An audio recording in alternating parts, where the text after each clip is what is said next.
screw-ups this time here. Okay, and we are rolling, ladies and gentlemen. Welcome to episode 14 of our music memory series. Arknolia and the Doctor here.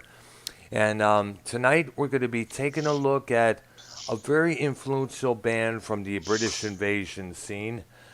We know their one biggest hit of all time, which was, we all know, covered by Van Halen, and was also even done recently for a video vlog by Robert Fripp of King Crimson and his wife, Tanya Wilcox, which, by the way, is on her channel, titled simply Toya.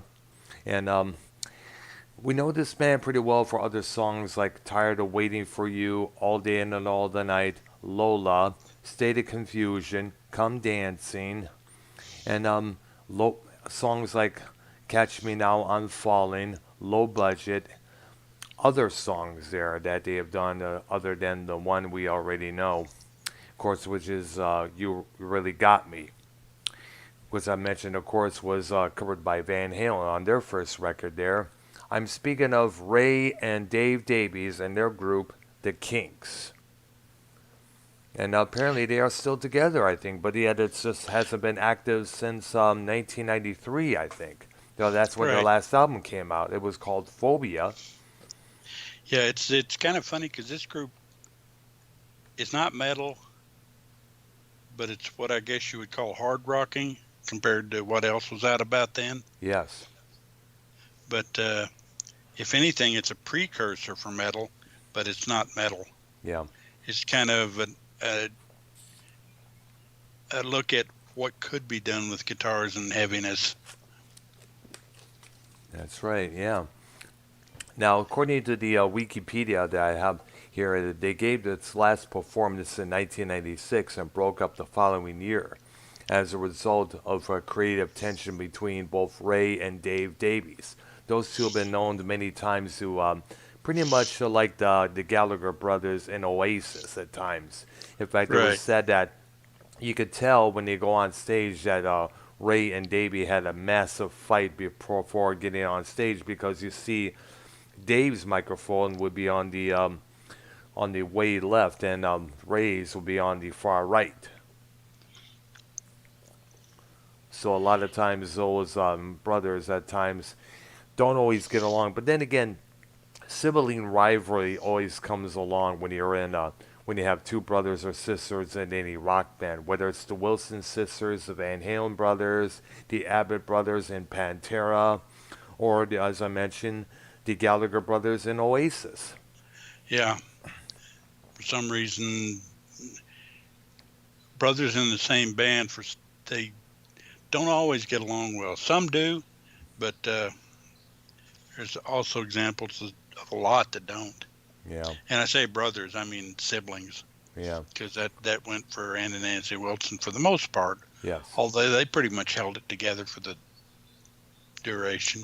Yeah, and they finally got back together a couple of years back after being apart for a couple of years, because apparently some sort of issue involving Ann's dog and Nancy's husband for some reason. That they were apart for about a couple of years, and they announced that they patched things up, and guess they're supposed to go on the road pretty soon. But as we all know, the pandemic struck us like it did.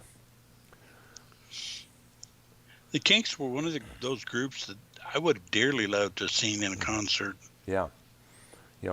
I remember there were a lot of versions of there was a live album they released in 1980 called One for the Road. Right.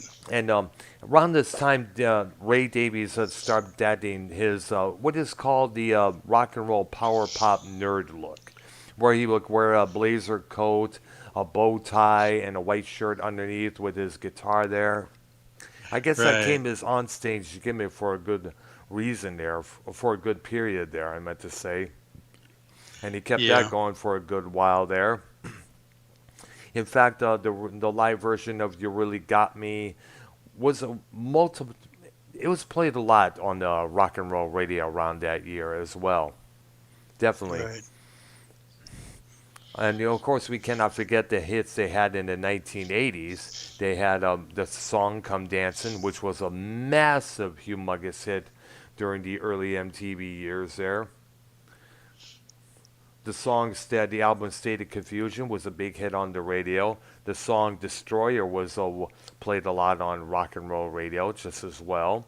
In fact, on some of the soft rock stations, they still play Come Dancing occasionally now and then, alongside the new song from Imagine Dragons Yeah, at times. Yeah. And yeah. it's, The first album they did was, like you said, You Really Got Me in the U.S. yeah, And the big one there was, of course, You Really Got Me. yep. But they also had another song in there that was fairly well known, Stop Your Sobbing, Oh, yeah, which which actually the Pretenders covered. Yeah, I was gonna say, yeah. Apparently, one of the people they influenced was Chrissy Hyde, who was the lead singer and songwriter for the group there. Apparently, I guess her and Ray Davies had a liaison together, and they had a kid. I guess. I Well, think they were actually married for a while. I believe so. Yeah. I mean, she was like a big Kinks fan, and of course, as we all know, they covered "Stop Your Sobbin'," and of course, Van Halen. They not only did "You Really Got Me" for their first album, but they also did another song of theirs titled "Where Have All the Good Times Gone" for their fifth album, "Diver Right. Down." Yeah, their second album, they had a couple of songs in there that were big hits. Excuse me, hits. Set Me Free. Yep. Everybody's Gonna Be Happy. And Something Better Beginning. But the one that really was probably one that really took the case throughout the 70s was a song about an encounter with a cross-dresser titled Lola. Yeah, that song was purposely ambiguous. It I guess was. is the word I'm looking. In other words, you didn't really know what it was about, but it was hinted to pretty strong. Yeah, with the lyrics, I'm not dumb, but I can't understand why she looked like a woman but talked like a man. Oh, my Lola. I remember that song definitely caught a lot out of fire, I guess. Became one of their biggest songs there. That classic rock station still often play that song there. In fact, the One for the Road live album that I mentioned, when Ray Davies started the opening chords to that song, the audience just went ballistic. They wouldn't stop cheering through how many minutes there. Like Ray actually had went to the microphone and said, "Hey, it wasn't that good." Yeah, So they decided, "Oh, I'll tell you what, we'll perform it, but you got to help sing along," and which they did. right. Because most people know the words to that song all the way through. Absolutely. And then the day Later on, they released. No, go ahead. Let me say this. And in the age of cross-dressing, transgendering, it kind of seems. Wouldn't you say that that song seems somewhat appropriate for this time period? Yeah, Absolutely. So I guess Ray Davies and the boys called it out years before. right. Yep. Hey, the next couple of songs they released, excuse the noise, All right.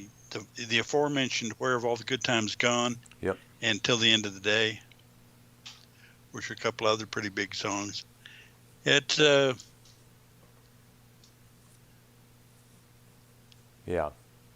sorry about that, I was trying to get to something. All right. And That's after that, they understandable. had Dandy. Dandy. They did that one first, and then Oh, Herman's wow. Hermit did a cover of it. Oh, nice. And then Sunny Afternoon, which was a pretty big song, too. Oh, yeah. And we can't forget, a Yeah. Respected Man, I guess it's called. Yeah.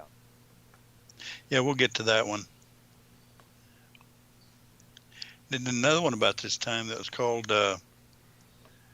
Dead End Street, which was a pretty big song, actually. Wow. I'm looking on this right here, and it seems that during the 1970s, there between the 73 and 76 here, Ray Davies dived headlong into the theatrical style, beginning with the rock opera. What's it called here? Preservation A That's what sprawling, hillbilly. yeah, I guess Yeah, so. Yeah, Preservation Act. Well, yeah. A sprawling chronicle of sexual revolution and a more ambitious outgrowth of what's it called here? I gotta move this here.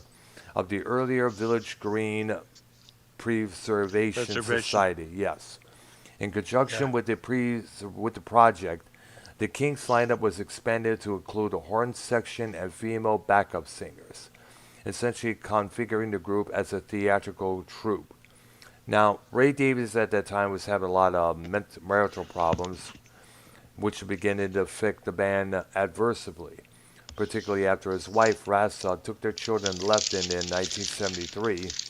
Davies became massively depressed, and during the show in July at White City Stadium, he told the audience he was sick, fucking sick of the whole thing as a retiring.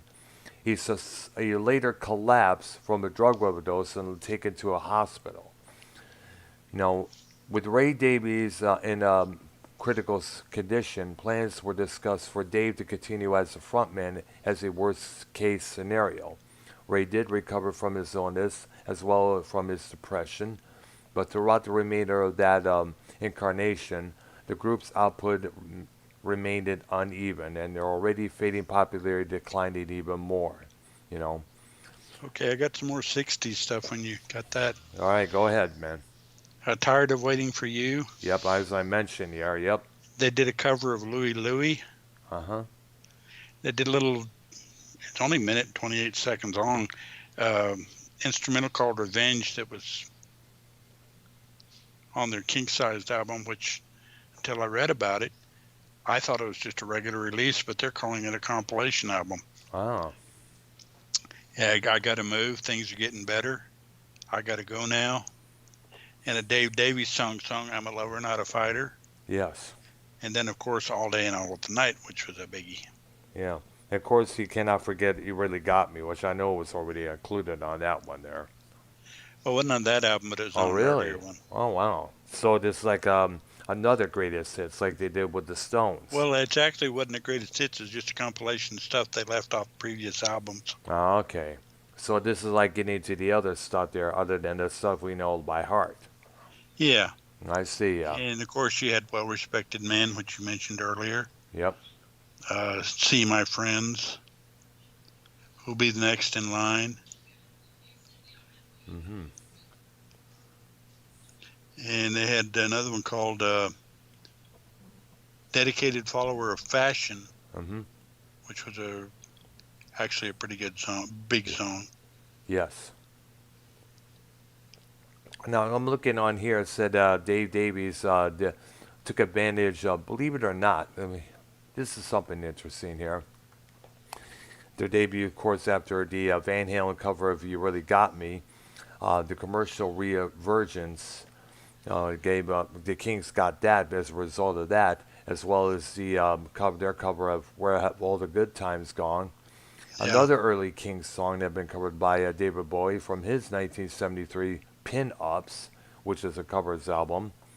The hard rock sound of the album Low Budget, which came out in 1979, helped them even make it even the Kinks' second gold album and the highest charted album in the U.S. Remember the song Catch Me Now I'm Falling? That was played heavily on the radio. And the Oh, title yeah. cut there, and there was a song called A Gallon of Gas, which pretty much which basically told about the gas shortages that was going on in the States around 79, 78 there, when Jimmy Carter was still president at that period. Because there was this Right. massive gas shortage at that time there.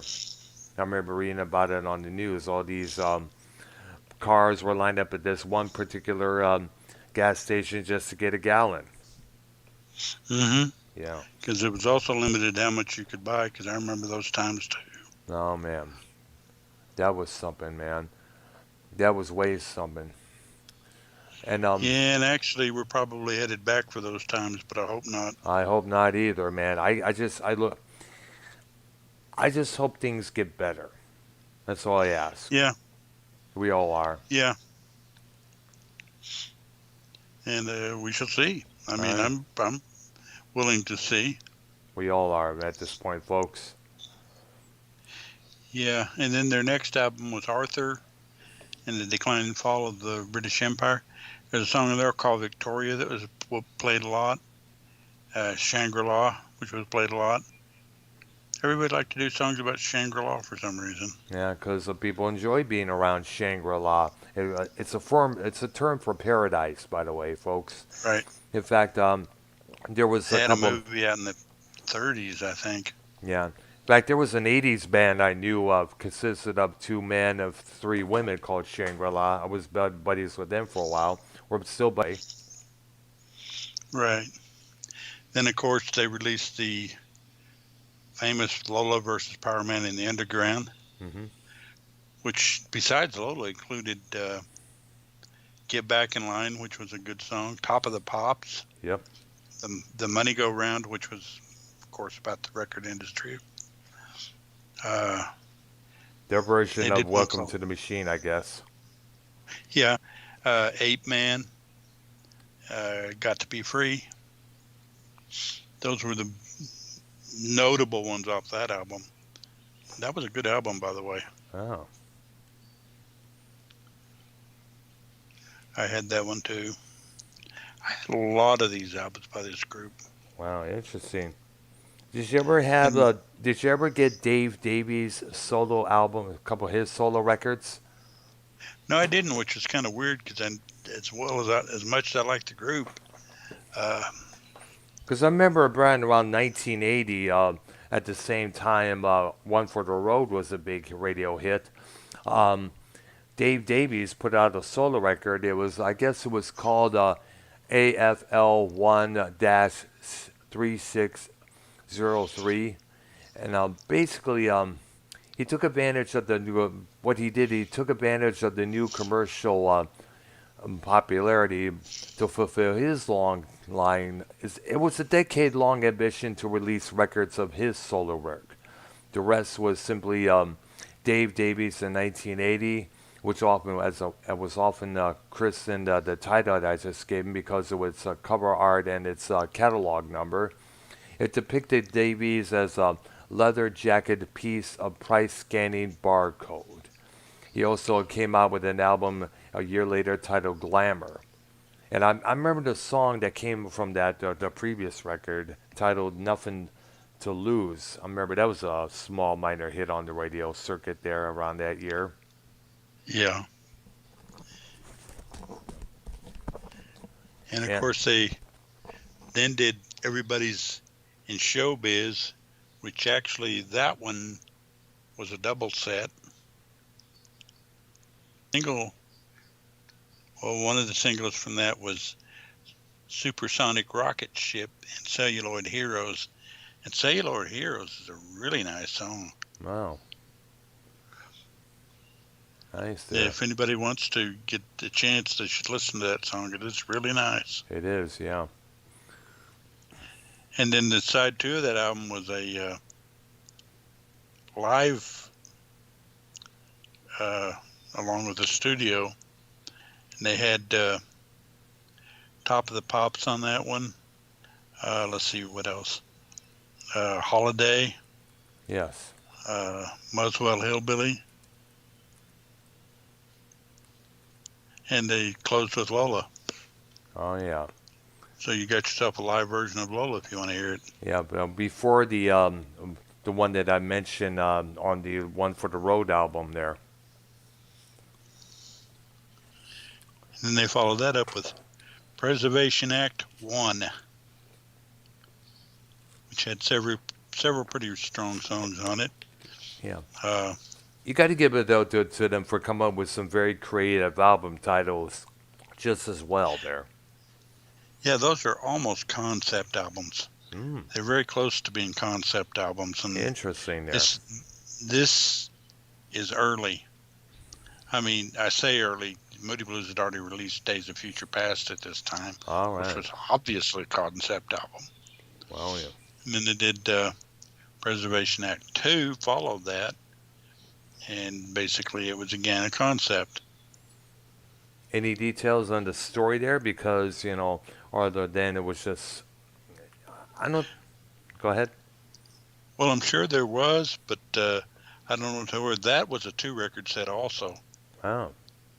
And around that time, 2 album sets were becoming a new thing, thanks to Pink Floyd's Ummagumma, and of course, Frank Zappa and the Mother's Invention with their first record, Freak Out.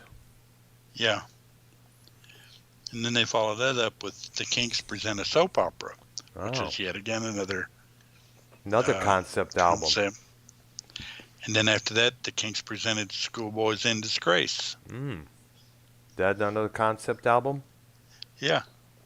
And then Wow, they they're followed like up a with, they're following the path that Roger Waters did in his last years with Pink Floyd. The last records he did with them were all concept albums, whether it's Dark Side of the Moon, Wish You Were Here, Animals, The Wall, The Final Cut. right. And then they broke back into their regular status of doing things with Sleepwalker, which Sleepwalker was a pretty big hit. And they had another song in that album called Jukebox Music, which was basically a story of how they wanted to keep playing for the guy down the road because he's still listening to rock and roll or whatever. And those are both really good songs. Wow, nice. So they're never mind the thousands of fans. Let's keep it real for the person down the block. Well, essentially that's what they did, but and then they followed that up with Misfits, which had another song in there that was kind of a history about them. It's called A Rock and Roll Fantasy, Nice. which is another really good song that I would recommend. Uh, those 3 songs, Sleepwalker, Jukebox Music, and Rock and Roll Fantasy, are worth a listen. In Wow. fact, they may make it to people's playlists. And then they followed up with Low Budget. The one I mentioned, yeah, that was in 1979. Right, Catch Me Now I'm Falling. A Gallon of Gas as well. I Wish I Could Fly Like Superman. Yep. And And of course, I think the title cut as well. yeah, Low Budget. Yep. That was another. Their later albums are, I think, really good. Give the People What They Want Yep. is where they go back and play a lot of the stuff they used to kind of play. Predictable, that was a big hit. Destroyer, which you mentioned a while ago, was a big Correct. hit. Correct. And those kind of went back to their roots, which was the thing what they were doing with Give the People What They Want. Yeah. Then they followed up with State of Confusion. Oh yeah, remember the video for that for the title cut for that album where everything just kept fumbling for Ray there. Yeah, you had that song, and then you mentioned Come Dancing. Yeah, and also we cannot forget the song Destroyer, as I mentioned earlier from the previous album, Give the People What They Want. That was a humongous hit on the radio there. Yeah, because it was a throwback to what they did before. Oh yeah, it was a pretty slamming too, I guess you would say. Yeah. Then And they followed that up with title escapes me, oh, but it had a song in there called "Do It Again," which was good, and then another one called "Living on a Thin Line," which is a great song if you ever want to listen to all right, definitely. another good King song. Is "Living on a Thin Line." Yeah. It's off of Word of Mouth. I see. I think I remember hearing about that as well. Now here's the thing, I got to bring up here. It was after a state of confusion that their success around that time started to fade. It was a trend that also affected the Rolling Stones and the Who, and Yeah, during the second half of 1983. Now Ray started work on an ambitious film project entitled Return to Waterloo, about a London commuter who daydreams that he is a serial murderer. Now, the film gave actor Tim Roth a significantly early role. Davies' commitment to writing and directing and scoring the New York caused tension with his relationship with his brother Dave. And another problem was the stormy end at the relationship between Ray and Chrissy Hyde, believe it or Hmm. not. Apparently, there was the relationship didn't last that too well there, if I understand. And the old feud between Dave and drummer Mick Avery also we got it reunited there. Apparently, they was beefing with one another before, and now it just restarted. And the Yeah. fact that it got to the point where Dave refused to work with Avroy and called him to be replaced by a dude named Bob Henrit, a former drummer Yeah. of the band Argent. Now, of course, after this happened, Ray Davies, who was still on the animal terms with Anne-Marie, invited him to manage Conk Studios. The drummer accepted and continued to serve as producer and occasional contributor to later albums for the Kinks. Those last three albums, Yeah, like you said, were a drop off. yeah, Not anything totally memorable in any of the three. Uh, but like anything they've done, you will find gems here and there. yeah. Uh, but the albums, I think, Visual, UK Jive, and Phobia. Yes, those were the last two records that they came out. And I remember when UK Jive came out. It was in 1989. I guess what it was hyped up for a while on the old MTV, but when it came out, it just didn't really caught any fire. I guess I don't Yeah, remember. I don't even remember hearing any songs for that album being played on the radio. I not guess so. really. But then again, that's how radio is. That was then. This is now. Let's concentrate on right now. That's how it Yeah, is. all we want to do is the new stuff. We don't care anything about old stuff, Yeah. even though the old stuff is what influences the new stuff. But basically, radio stations, by and large, general managers are stupid. But Yeah. that's my own opinion. They just want to deal with what's hot now. They don't Yep. care about anything from the past. If it has talent or not. Either way, Yeah, as long as it sells, it sells. Who cares about the Kinks? Let's concentrate on Millie Vanilli. or someone of that nature. Yep. Now, there was at that time around 1989, I guess. No, it wasn't that 1980. It was 1980. It was 1985. Yes. The King Chronicles by rock critic John Melderson who had overseen the King Chronicles compilation album in 1972. And there was also a thing called The Kings, The Sound and the Fury. The Kings, a mental institution for the U.S. by Johnny Rogan. Right. Yeah, Yeah. But again, I'm going to recommend to everybody. You've heard the old stuff, and it's worth listening to. But songs that you may or may not have heard on their more recent stuff, yeah. Dig in I'm going to tell you, find them and listen to them. and dig And deeper.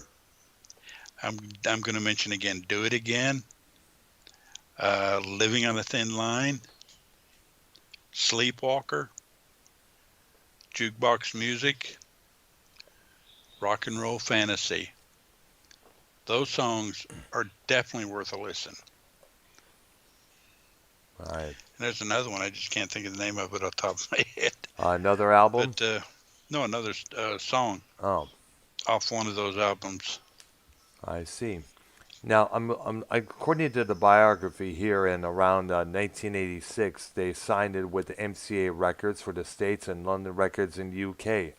Their first release for that album, for that label, was Think Visual. Now I remember that now. I saw the album cover at the old lot of record stores, independent Yeah, record stores around that period there. It came out in 1986. It was a moderate success, peaking at 81 on the album Billboard's charts. Uh, yeah, which for the Kinks actually is fairly low because all the ones before that were, 10, 11, 12, 15. yeah, And then the word of mouth was 57, so you could see the drop off starting. yeah.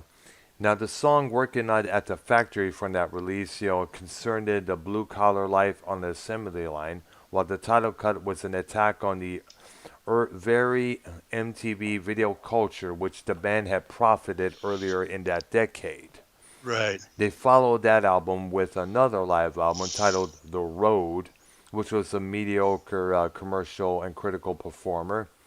In '89, They released it, you mentioned UK Jive, which was a commercial failure, making only a monumentary entry into the album charts at, get this, 122. And as a result of that, they got dropped by MCA Records, leaving the Kinks without a record label deal for the first time in a quarter of a century. Wow. Yeah, that actually was kind of a surprise, but Yeah. Like we said, record companies and the radio are all the same. If you're not selling at this moment, bye bye. yeah, no matter how big you were before, it doesn't really matter. It Right. probably would have eventually happened to even the Beatles if they had stayed together That's and true. dropped. I But know. I don't think they would have dropped because they were still wildly popular. Yeah, Actually, yeah, but then again, you got to remember, like now and then with the bands of the '60s, if they're still performing or not, the radio programmers and the public that buy into the radio programming always go for the songs that they know, the radio hits, the old stuff there. Whether it's like for example, Judas Priest when he had that album excuse me, Firepower that came out a couple years back. Not once did we hear any the songs on the radio. It was an album. It was a successful album, yeah, but we never heard anything on the radio. Why? Because the people who follow radio only want the radio hits, whether it's Got Another Thing Coming or Breaking the Law. That's how the radio audience is. Whereas the record buying audience will definitely buy the record because they know the band, because they're diehards. right. I mean, that's the way I used to buy records. When I'd buy them, is I'd buy it for the band, not for. The same thing with me. With that's and usually in that case, when you buy the record firsthand, instead of when you don't hear it on the radio, it turns out to be so damn good that it doesn't need radio airplay in the back of your head. It happened to me Right. with a couple records. So one of them, "Born Again" by Black Sabbath. That to me was one of the quintessential heavy metal albums of the '80s. There. A lot of people will call it their favorite Black Sabbath album. Yeah, next to another one called Seven Star, which came out a couple years later. It was an interesting story about that one, as I mentioned a couple of times. That's with that, along with Born Again, has reached cult status. Right. Yeah. Right. Oh, and one song they had on one of their greatest hits albums that was, I guess, what you'd call their nod to Christmas Oh. was a song by the name of Father I Christmas. remember that. I've been hearing about that. I remember hearing that during around, I guess, the 81, 82 there. They would play Yeah, that a lot of it times. was around that time. But yeah, that was it was kind of about the poor kids beating up Santa because they wanted Christmas toys or something like that. And they didn't get it. I take Right. it. Yeah, that's. I can imagine what kind of rapper would come up with a concept like that for the States here. Yeah. Christmas in the Hood. Yeah, and one other song I did mention once before, but I'll mention again is Cellular Heroes is a good song, Ah, both the live version and the studio version. And they're enough remarkably different, but the same song, that they're both worth a listen. yeah. A couple extra verses in the live version, at least one.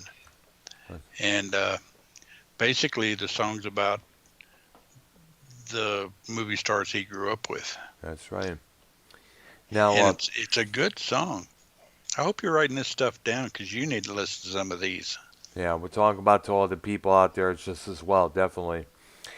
Now, they're signed. Let's talk about the album Phobia from '93. Okay. They signed it with Columbia Sony Records in 1993. As you know, they released it Phobia. They decided to go back to a four-piece band after being a five-piece for throughout the '70s and '80s there. Um, Phobia only managed 1 week on the U.S. Billboard chart at number 166, as had by their performance. Let me see here. No, and then which became very usual for the band at that time. There was no impression of the album in the UK. One single titled "Only a Dream" narrowly failed to reach the British chart. Another two called Scattered, the album's final candidate, which was released for a single, was announced, followed by TV and radio promotion, but the album was just unavailable in selected stores. Several months later, a small number appeared on the collector market. The group was Right. later dropped a year later by Columbia, and that same year, 94, the band released the first version of the album To the Bone on their own Conk record label in the UK. This was a live acoustic album which was partly recorded on the highly successful UK tours of 93 and 94 and the party they had at their studio there before a small invited audience. Right. 2 years later, the band released a new improved double live set for the US, which retained the same name and contained new studio tracks, Animal and To the Bone. Now, the CD set also featured new treatments of many old, some of the old stuff there, and the record grew respectable press but failed to chart in both neither the US or the UK. Now get this. Now this I'm not surprised about this at all.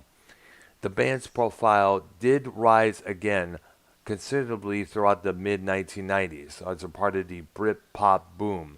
Bands like Primal Scream, Oasis, the Soup Dragons, those bands, the Stone Roses, some of the more concerning prominent bands in that decade cited the Kinks as a major influence. Despite such accolades, the group's commercial viability contributed. However, because they were an influence to some of these Britpop bands, the Kinks' popularity still declined no matter what. Yeah.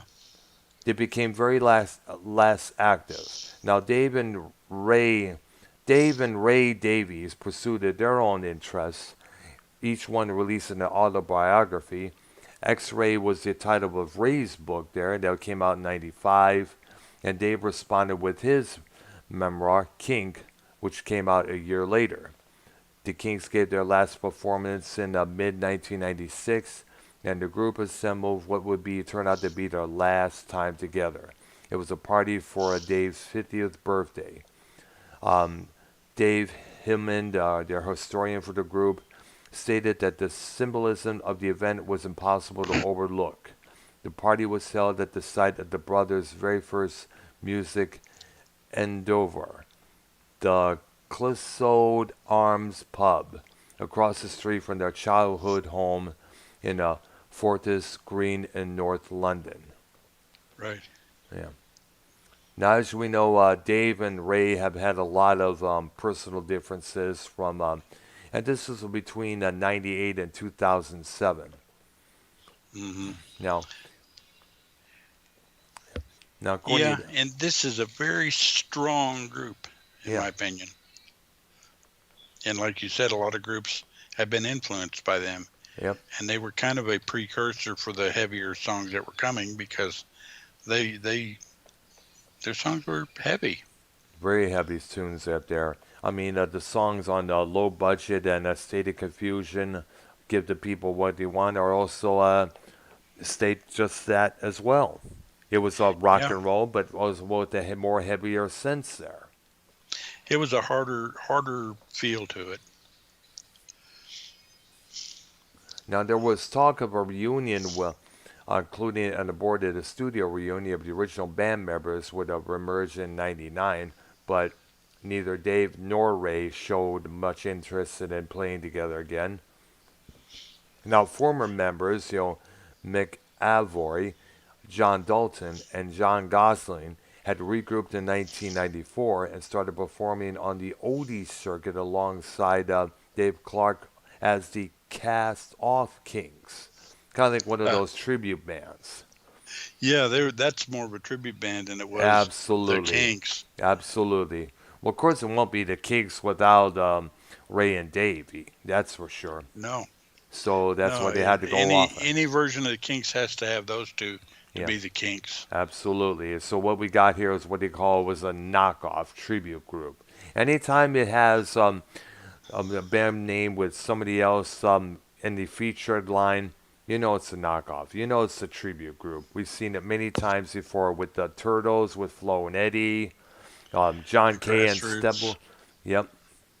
And also, it could possibly be a Randy Bachman and the Guess Who there, or John or Joey Holland's Badfinger, Yeah, because if you don't have Pete Ham, or Tom Evans. It ain't really Badfinger. But sadly, those guys are deceased. They off themselves. So, any chance of Badfinger, the Badfinger coming back together is, of course, difficult.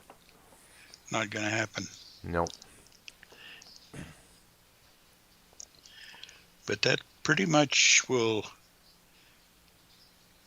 put the Kinks. Well, like I said, they were one of the important bands. No. They weren't. They weren't to the level of the Beatles or the Stones, but they were awfully close. Yeah. Part of Also, their problem was one of their first visits to the States. They got in a little trouble for trashing hotels and such, and got banned from the U.S. for a while. yeah, I read about that as well before calling you up there. They got banned from playing a lot of shows there because of this there. Yeah, and that hurt them in the States for the most part because they weren't out there. Wow. But they did okay even with that on their backs. Yeah, but it's kind of funny. This is brought up because the Stones later on would have a reputation for trashing hotel rooms. At one point in his book, Ron Wood said he had to be registered as Fleetwood Mac because a lot of hotel rooms would not book the Rolling Stones. And we cannot forget some of the shenanigans Led Zeppelin did when they Oh were yeah, in various hotel room stories there. yeah. I don't know what it is, but some groups just do that sort of thing. That's that idea that I'm free, yeah, I play rock and roll, get paid for it, yeah, I'm a free spirit, yeah, let's have some fun, wow, yeah. Who cares if we tear up one's property? We're having fun, yay. Let's do what Keith Moon did. Let's drive a car into a swimming pool, yay. Oh, we hit that one schmo in the way. Who cares? He'll recover, yay. Yeah, it's kind of I don't know. It's a strange mentality, Hmm. but what it is what it is, I suppose. Yeah. I also hear something else on a sad note here concerning Dave Davies, Ray's brother. Now, there was hope of reunion around 2004, but that was quickly dashed when Dave suffered a stroke while exiting an elevator, Mm. temporarily impairing his ability to play guitar and speak. Following Dave's recovery, the Kinks were inducted into the UK Music Hall of Fame in November of 2005, with all four original band members in attendance. The introduction helped sales for the group.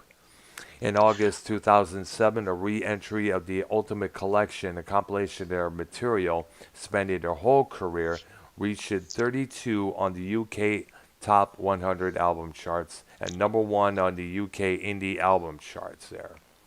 Although some of the songs were single versions, Yeah. which I don't have a beef about that, other than I think everybody should listen to the album versions of all their songs because they they're little well they're longer obviously, Yep. but they've got extra verses and extra material in them, and they're not cut up. Yeah. Edited out basically because Right. singles at that time had to be about limited. Not every single could be about 7 minutes long like the Beatles' "Hey Jude" were. Yeah, I could imagine the uproar if they'd cut that song. Exact. Excuse me. Exactly. And this then for Christ, these are the Beatles. You do not mess with the Beatles, folks. Yeah, I mean the song is a concept. It's kind of a thing where with the Kinks too, the song is an entire story. You can't cut part of the story and have it. I mean, I don't understand why record executives have a problem with that, Um, but you really can't cut part of the story and have it mean something. Well, I guess that So those songs I had mentioned a minute ago, yeah, try to find the LP version. Don't listen to the single version if they have a single I version. agree. Some of them do. I agree 120%, man. I think what it is that some record labels are like, we got to keep things small because this song's too long, that song's too long, and they did that Well, a a lot lot of of that's the times. radio stations saying we can't have long songs because we got to play a lot of music, which is That's true. A lot more for other songs as well. Now, thank goodness, the original version of Twilight Zone by Golden Earring was played a lot on basic rock radio, other than the commercial radio stations, which had the edited out there. So the best thing would be a go for the some of the basic rock radio stations. well, Radar Love was the same way. Had a Exactly. I single remember version of hearing that that. song. Yep, they did. They edited that out. I remember when I was working at Kroger in Richmond around 2007, we would hear the edited version of that almost on a daily basis. Right. Yeah. And the edited version might get some people interested, but your true audiophiles are going to go for the LP versions of songs. Yeah, especially when you have a third verse or a missing guitar solo at the end there. Right. I mean, it was constant in the 60s and 70s, happened a lot, Yep. and even into the 80s for the most part. And they're getting better about it, but again, there's not much that's really listenable. Not really. Not to me at I least mean, either. Or there's you and me. some, but nothing that will strike you and go, whoa, like, well, Well, I didn't know that verse was in that song. I didn't know that awesome guitar or piano solo was included on this version there. Wow, that's something there. And that draws you into buying the album as well. exactly. So you get your not only the hands on the original version, the full length one, but other good songs on that album just as well. Right. But sadly, I don't know, like I said, I don't know how it is today because I haven't heard anything on the radio since, God knows, since I moved here in 2014. I haven't really Well, paid you'll hear attention a to little radio. bit every now and again, but actually, a lot of it is stuff that I find that's worth listening to, and some of it's older stuff that I missed. Yeah. I mean, a good example of that is there's a group out there called Porcupine Tree Oh, yeah. that, I heard of that name a couple times. boy, I tell you what, when I latched onto them, I found some stuff that was kind of like, holy cow, this is a throwback, Yeah, it's and because it's it's some good stuff. kind of like the new prog rock scene there, along with the Mars, Volata, and Radiohead there. Yeah, and Transatlantic Yep. and some of those people. There is still good prog rock out there, but radio stations for some reason for a long time just didn't play prog rock. You know. A good case of that is Genesis. Uh, Oh gosh, yeah, everything you they saw did it. Yes, before everything they did before Phil Collins, you never heard on the radio because the radio wouldn't play it. I know. But Phil Collins started singing, and after a couple albums, when he started getting a little more into the pop type stuff, all of a sudden you're hearing Genesis on the radio when you All weren't the hearing it time. before. Yeah, exactly. I made a video about this because there's a rumor that possibly next year the top 40 Genesis, Collins, Mike Rutherford, Tony Banks are going to be getting back together to do a reunion tour. I guess Nick Collins, Phil's son, is going to be taking over the drum duties because, as we know, Phil's had this spine condition, for how many years now, where he's unable Right. to play drums. It's just when he did that coming out of retirement tour with a couple of years back, he had to resort to sitting on a chair, just holding the microphone and singing. And when he got up, he would have a cane with him, and his back was like hunched over there. Yeah. And it's interesting because when we get to Genesis and discuss them, I'm going to be more interested in the stuff they did with Peter Gabriel in the first couple albums with Phil Absolutely. Collins. If you ever saw the video I did last night about that, I would love. I think I'm encouraging people out there, especially the young kids or the older kids who only know the top 40 Genesis to reach out and listen to albums like The Lamb Lies Down on Broadway, whether it's Foxtrot or A Trick at the Tail. Listen to those records with Peter Gabriel on frontman as their frontman. Check out the footage of them in performance at various shows or on TV shows there. Check out Peter Gabriel before he became, the spokesperson for Stephen Biko, the anti-apartheid activist, or the big daddy behind those Amnesty International tours in the 80s. Right. Check out Peter Gabriel when he was involved with the boys around those years in the 1970s, and you will be amazed. You will be amazed. I guarantee. Yeah, and like I said, we'll spend a long time on them. In fact, I figure an hour, easy. Yeah. They'll be one of our features. And speaking of features, our next feature will be The Who. I don't know if we can cover them in an hour or not, but we'll try. We most likely we might have a part 2. I'm thinking the same thing because they had a long-ass career. And of course they're still together, but as we know, it's not really the same Who that we knew it from back here because of the deaths of both John Entwistle and Keith Moon there. It's just basically Roger Daltrey and Pete Townsend right now at the helms with a bunch of backup musicians on tour and on their records as well. Which they're fine. There's nothing wrong with them. Yeah. But it's hard to replace an Entwistle and a Moon. Yeah. I know there was a lot of talk that to possibly, and this did become a debate later on. This was like, because the Who, they were able to carry on with Kenny Jones taking over Keith Moon's place. But the problem with Kenny Jones was that he was a little bit too calm as a drummer, whereas Keith Moon was like all over the joint there, all over the tom-toms and the skins. He was frenetic, to say the least. Yeah. And here's something else I remember hearing about Roger Daltrey talking about during the interview. There was a possible chance that Keith Moon may have been have high-functioning autism, It could be. Because which explains all the crazy shit that he was doing throughout the Who's career there, whether it's trashing hotel rooms, driving cars and limos into hotel swimming pools, or doing some crazy shit, exposing himself on a British TV show during an interview at one point there.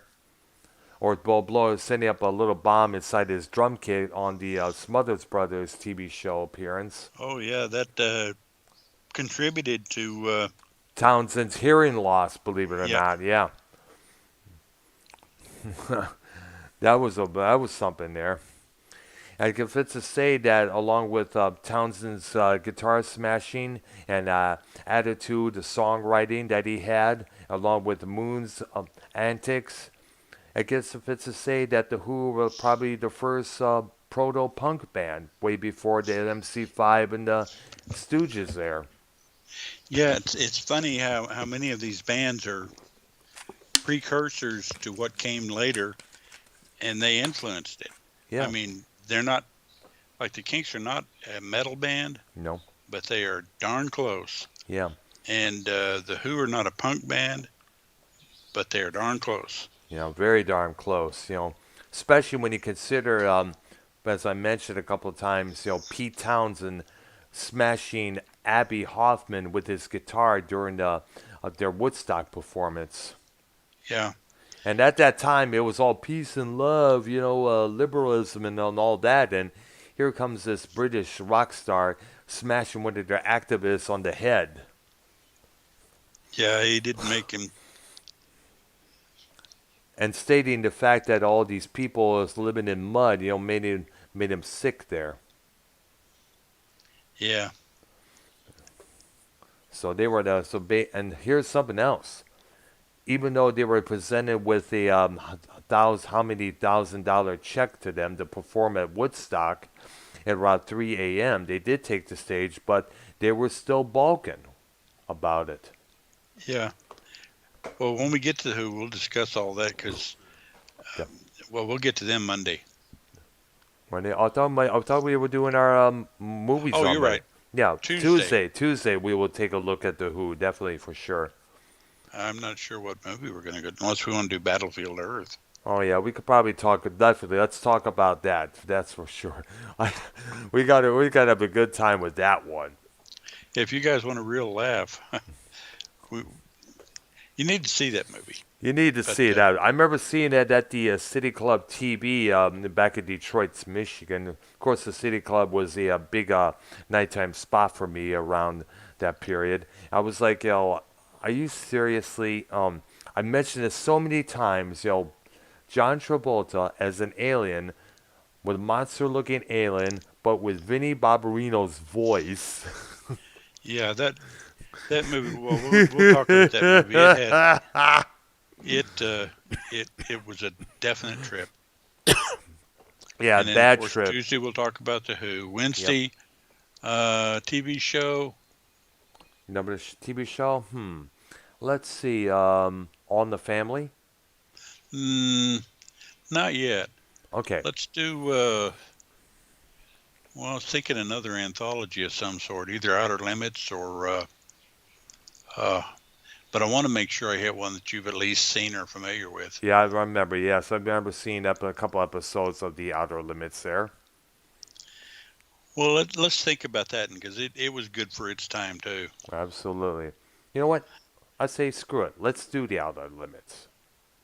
Okay. You got me intrigued now because there were a couple episodes that I There remember were seeing several from there. episodes that were absolutely remarkable. Absolutely. Yeah. And then Thursday we'll skip because of the other thing you do. Yeah, Real And then Slug TV, which I hope, by the way, goes a lot better. It's so far this streaming is doing pretty good there. I had a lot of issues last night.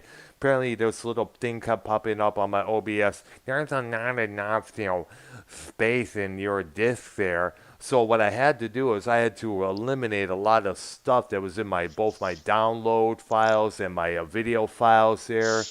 Dude, it was I had to go through a lot there. And I also had to remove a lot of stuff on my laptop on my screen there. And on another note, I've sent a couple of messages to Joe whether or not he wants us to do something for him.